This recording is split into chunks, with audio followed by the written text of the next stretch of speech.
Good day, folks, and welcome to another edition of the Inside Santa Fe Public Schools podcast. I am Joe Abeyta, and today our guest is Sue O'Brien, the Executive Director for the Office of Student Wellness. How you doing today, Stu? Fine, Joe. How are you? I'm doing good. Good. I'm hanging in there. Thank you for coming on today. Really appreciate it. Sure. So I guess really my first question to you would be, what is the Office of Student Wellness? So the Office of Student Wellness, in my mind, exists so that we can support our students and their families to thrive and have a best chance of being healthy. That's physically and social, emotionally, and be ready for academics. I see a lot of the services that you guys offer in the office, and to me it looks like it's a service that levels the playing field for students that are in need of your services to be just as successful as the students that don't need the services. Would that be a fair statement? I think how I view it is, I think the programs, so I wouldn't say necessarily leveling the playing field. Okay. Because some of the services, so if I think about our social emotional curriculum, that's a standard practice in all of our schools. Okay. So you do not have to be a student in need of services to access That's that. true. So Yeah. Okay. part of our philosophy is to make sure that we are delivering social emotional curriculum so that all of our students have the skills and the ability and the language to be able to manage the things that are going on in their world now and as an adult. So some of the programs, so we have Adelante program that supports our students and their families for issues around housing instability and food instability. Okay. So there's an identified need there. Okay. And so those services are geared toward that. And it's all really in response to a federal law called McKinney-Vento. Okay. Although Santa Fe Public Schools goes above and beyond any requirement or obligation under that law. So basically, McKinney-Vento says that we need to be able to remove barriers so that students can access school like their peers. And so part of that work is, helping them with any sort of referrals, outside referrals for services. It could be for rental assistance and any sort of, like their electric and gas bills. And it's also academic support within the program. So we have liaisons as part of the Adelante program who go into the schools and work directly with the schools, the teachers, the counselors, the principals, and the students to really address the issues that might be going on for them that have created that barrier to school. So we want them to be able to go to school and have access to everything any other student would have access to. Gotcha. Based on the fact that they may not have stable housing. Okay. And you want to take that stressor off of that student, right? And their families. So they're able to concentrate on academics and being a kid, right? Right. And so part of the program also offers what we call case management. So while the liaisons are working with the students, the case managers in the Adelante program are working with the parents or the guardians of those kiddos to, address any issue that might be, surfacing for them. Another program I see that caught my eye was the Teen Parent Program. Can you talk a little bit about that? Sure. Yeah. So Santa Fe Public Schools provides support, and I call it intensive case management because they really work directly with either the parenting teen and or a teen that might be expecting. So we work with them, and again, more around like navigation services, so help navigating doctor visits and also anything related to school. And we also support, we have a large group of students that we support at the post-secondary setting. So once they graduate from one of our high schools, the program itself offers, it's called GRADS. It's a class, it's an elective class that's offered at Santa Fe High, Capitol High School, where the students can also learn effective parenting skills. And there's a lot of planning and meaningful work that goes into helping the students really build some strong skills around parenting while going to school to graduate. And ultimately, that's our goal, right? For them to be able to graduate and not be in school.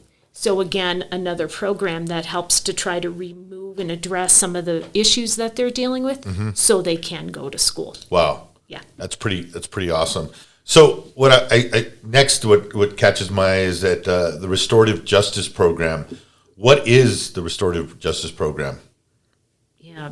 So we're super proud of our restorative justice program. The philosophy of restorative justice is about building relationships and repairing the harm. It's not focused on punishment.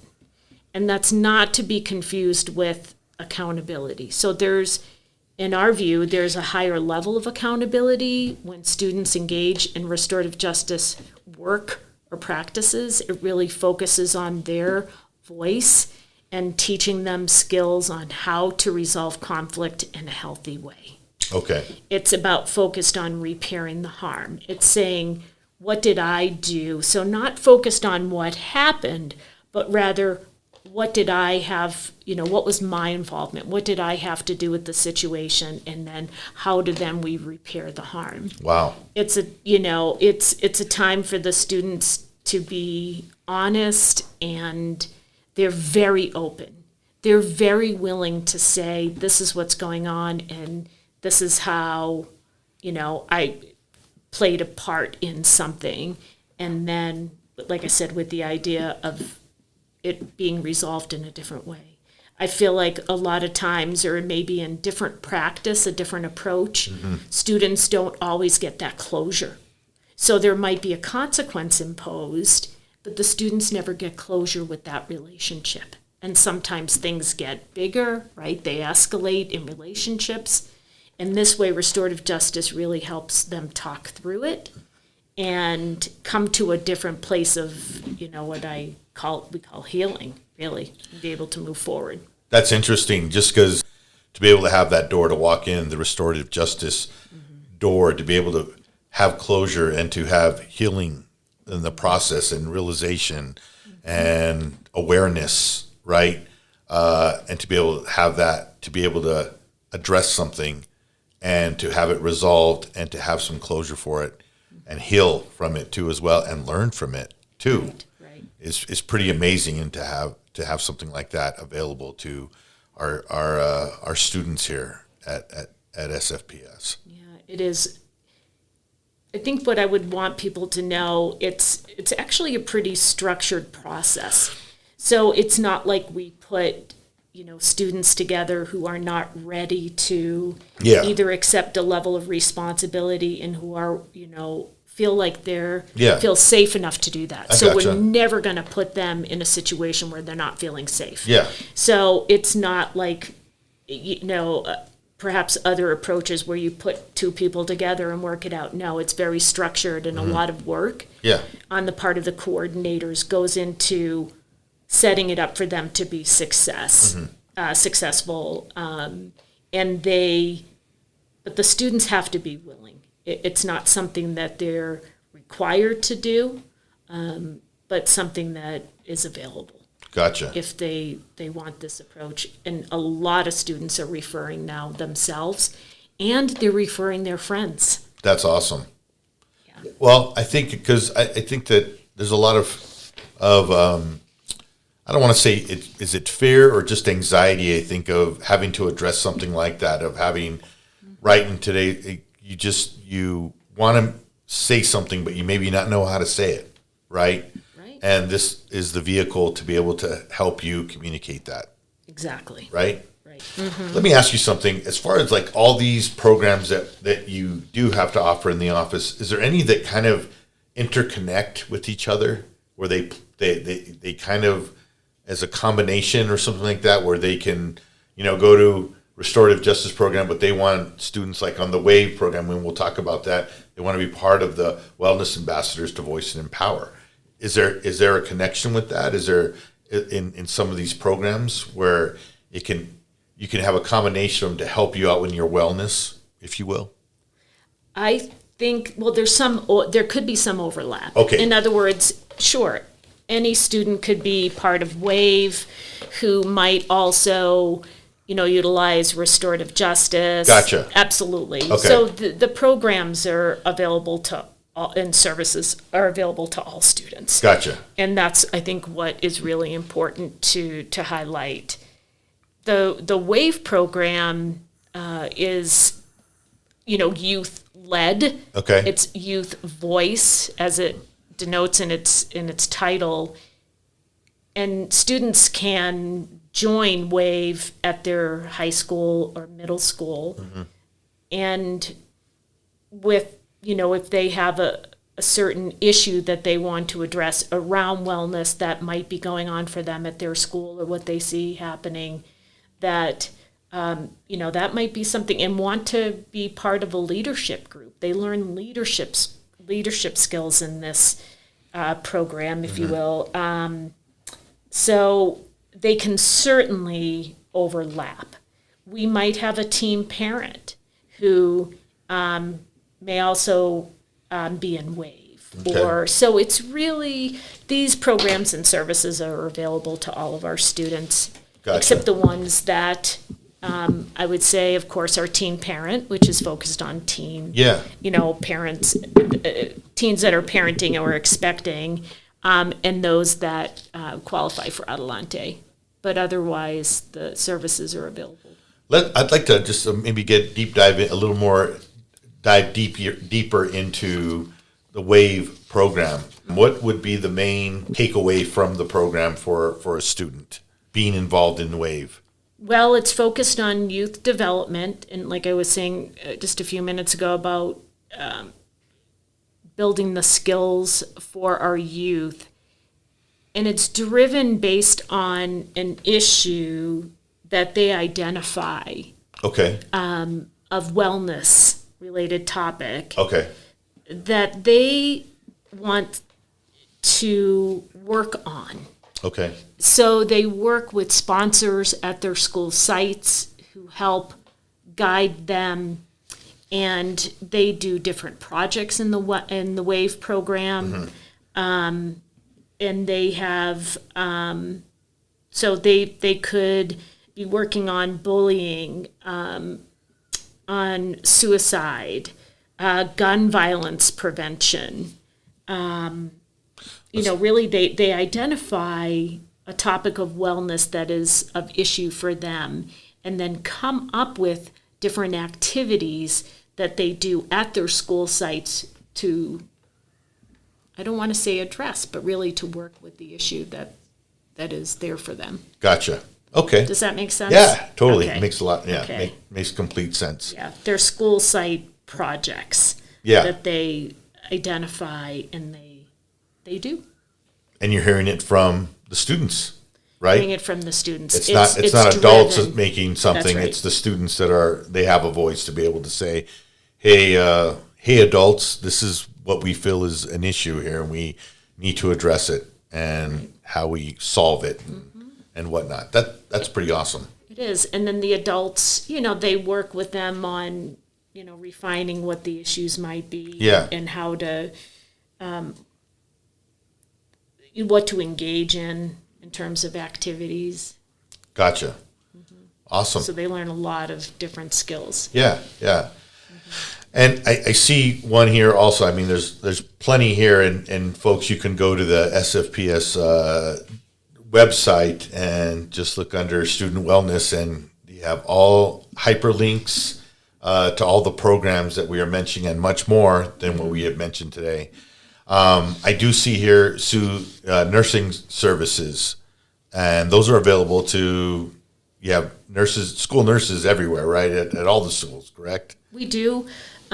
We have nurses and nurse aides in our schools. Not all schools have full-time nurses, Gotcha. however, but I know it's our philosophy to have nurse or nurse aides in our health offices in the school setting. So Okay. They have access to nurses. Gotcha. Yeah. Gotcha. Also, I know that school counseling services too as well. And I'd like to talk a little bit about that. Is that something that if someone needs to talk to somebody about something going on, they have access to be able to, in confidence, go and talk to somebody about some issues they may have, right? Absolutely. Yeah. So all of our schools have school counselors, and some of them have part-time counselors. But over the years, we've really increased the number of school counselors in our district, which is wonderful. So absolutely, if students are struggling, if parents are struggling or have any concerns, my message would be, please reach out to your school counselor. So if they can't resolve something, that they can certainly be the advocate for your kid, to be able to get whatever support and services they need.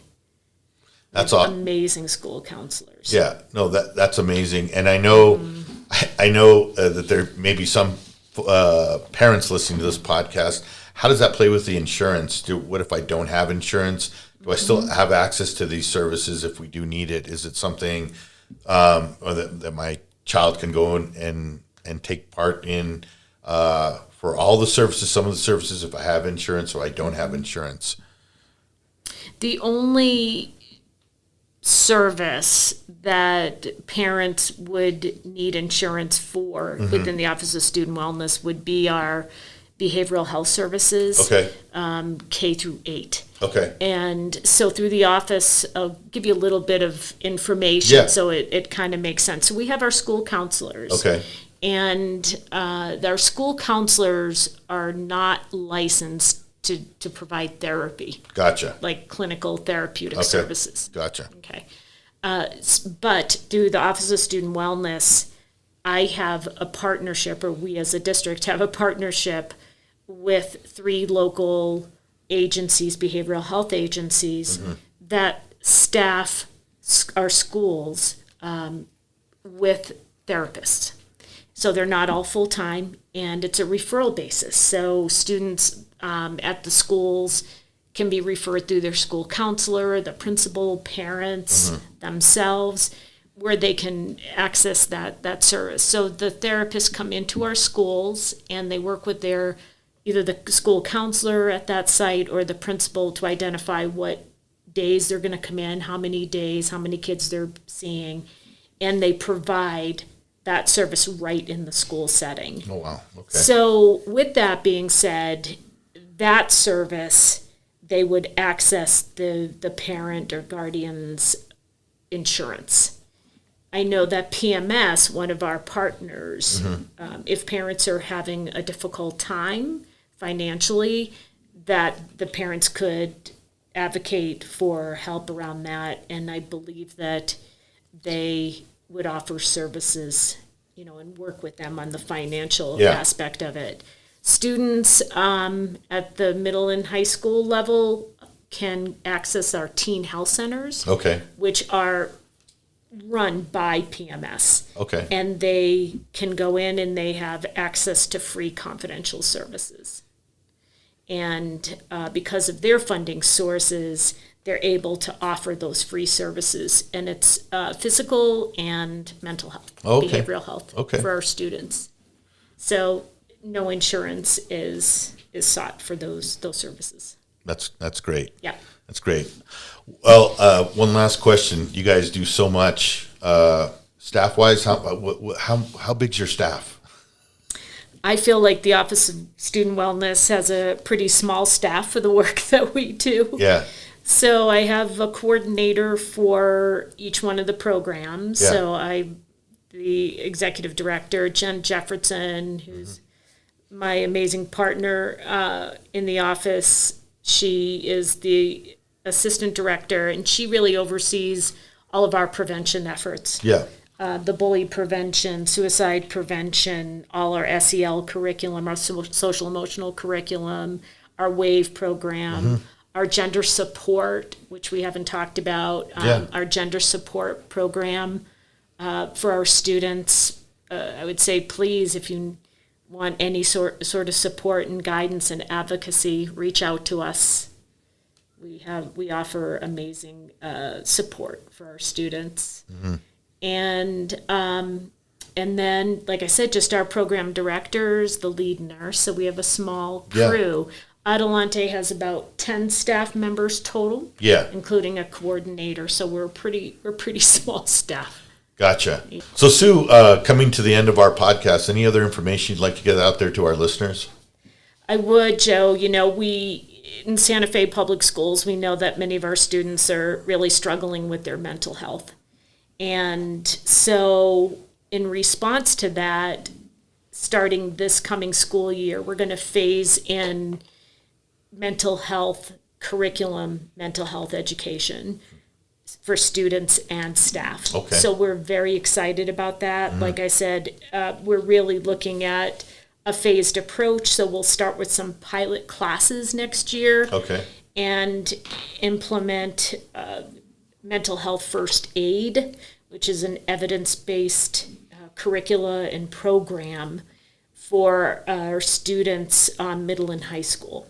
And we're going to be looking at suicide prevention curriculum at our middle school, as well as the mental health curricula for our high school. So we're really looking forward to a very meaningful and systemic approach to addressing and helping our students with mental health issues. That's awesome. Yeah. That's awesome. Well, I want to thank you for joining us today, Sue, and we got to have you back on. Sounds good. Because we gotta get the word out there about the services your office has to offer, and I want to thank you for joining us today. Thanks, Joe.